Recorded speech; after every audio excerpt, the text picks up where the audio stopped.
Subhanallah, look at this graveyard. It's green, it's flush, but you don't see a lot of animals here. Now you'll notice in the Muslim graveyard, there'll be geese that will be coming.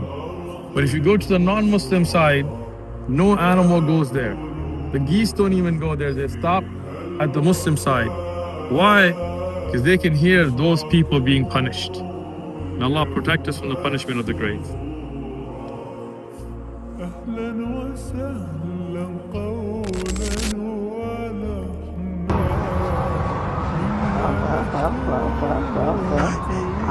He looked up and down. Yeah. Look, his eyes are Exactly.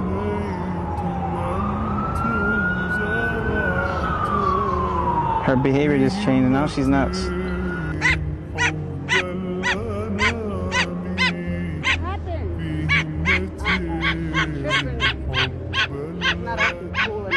Yeah, she was having fun earlier. Now she's uncomfortable.